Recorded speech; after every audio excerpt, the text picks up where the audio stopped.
今天是2022年1月11号，在我入门又放弃了无数次之后，我决定重新开始自学 Python。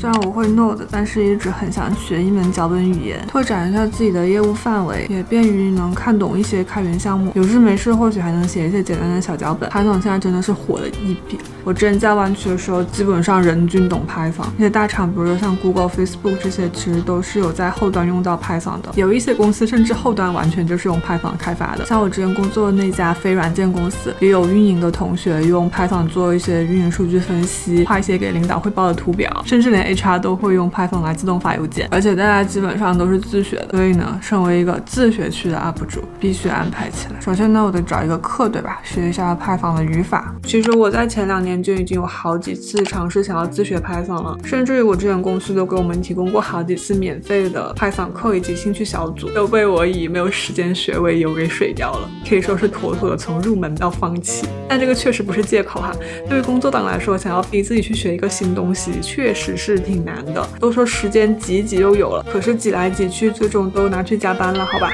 现在好不容易有了时间，趁自己还有点动力，就果断把它学了吧。总共2个晚上的碎片时间呢，我已经看完了超过50%的课程内容。我发现其实编程语言之间都是共通的，如果已经会了一门编程语言，在学另一门语言的时候，只要把重点放在找区别上就好了。基础的东西像什么数据类型啊、函数呀、方法呀、循环呀，原理都是一样的。Python 和 JS 的区别其实并不大，让我最适应不了的是它不用花括号，而是用冒号和严格的缩进来区分代码段。当然主要还是语法上不同啦，数据类型上呢也是有一些区别的。到了第3天晚上，我终于把所有的基础语法都过了一遍，总算这一次是在放弃之前入门了。总共耗时呢是不到14个小时。学到此 Python 给我的第一印象就是它在语法上非常的简洁，然后在自己电脑上部署安装环境也非常的简单，只要到官网上去安装 Python 这一样就 OK 了。它本身自带了很多的模块，直接一行指令安装就可以直接引用到代码里来做各种各样有趣的应用。比如说爬虫就会用到一个 request 模块，数据分析就会用到一些图表模块，直接 import 然后把数据传进去就可以画了。整体给我的感觉比用 JS 的图表库要简洁多了。此时此刻心情略微有那么一点复杂。学到这里呢，看似是光荣毕业了，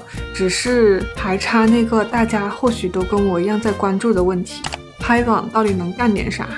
用我自身举例哈，我平时呢在 B 站上检查大家有没有白嫖我的视频的时候，由于 B 站后台呢它并没有那个可以导出我想要的数据的功能，所以我就只能逐个视频去查看，选出一些我觉得重要的数据，然后逐个给它腾到我的 Excel 模板上，再做成我喜欢的格式进行分析和对比。那这个过程就很麻烦哈，每次都得花1个上午的时间。然后优化这个流程呢，首先呢就是要解决如何自动获取到每个视频的数据，而不用我自己逐个点开去查看，也就是需要一个爬虫。这时候问题来了，我只是学完了语法，并不知道这个程序该从何下手呀。于是我只好又默默地回去先刷了会题，复习了一下我之前的笔记，然后开始研究爬虫的 demo， 从如何在 VS Code 中运行 Python 脚本、安装模块开始，参考别人已经写好的例子，自己再去写一个类似的项目，是我自己比较常用的学习方法。还好爬虫本身就是一个非常简单的程序，主要就是第一步发起请求获取数据，第2步再按照自己需要的格式去解析获取到的数据，而它的难点在于是否能够找到相应的请求链接以及它的回归性。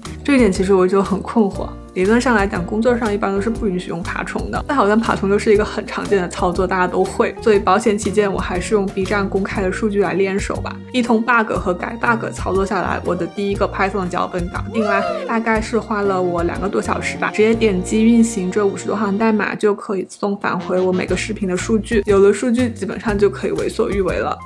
比如吧 B 站还提供了一个反查 UP 主 ID 的接口，那我们就可以做到输入 UP 主信息，获取到该 UP 主的视频数据进行分析，也就是可以做成一个 B 站 UP 主的视频数据分析平台。这个好像可以搞诶。再比如再加一个第3方的图表模块，把这些数据绘制成图表，这样我就获得了一个私人定制的 B 站数据分析工具，掌握了流量密码，似乎离10万粉丝又近了一步。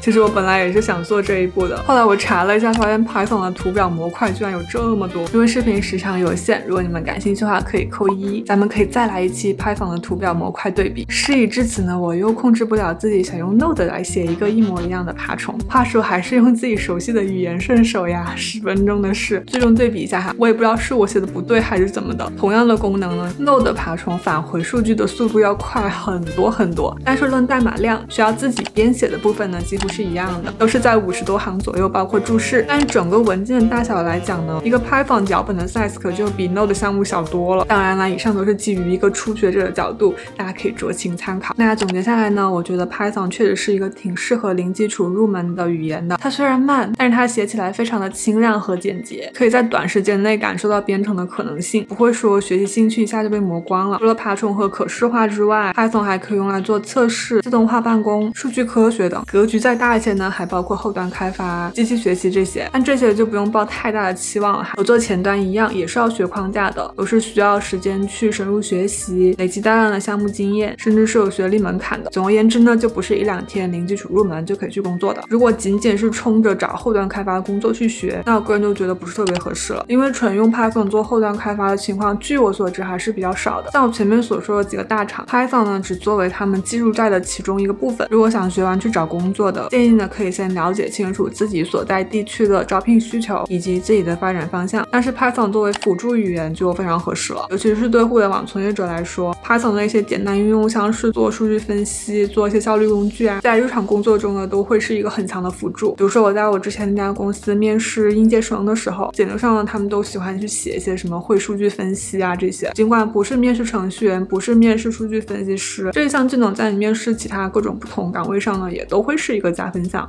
OK， 那这就是今天视频的全部内容啦，很开心这个月又打卡了一个目标，谢谢你看到最后，下次有人再见了，拜拜。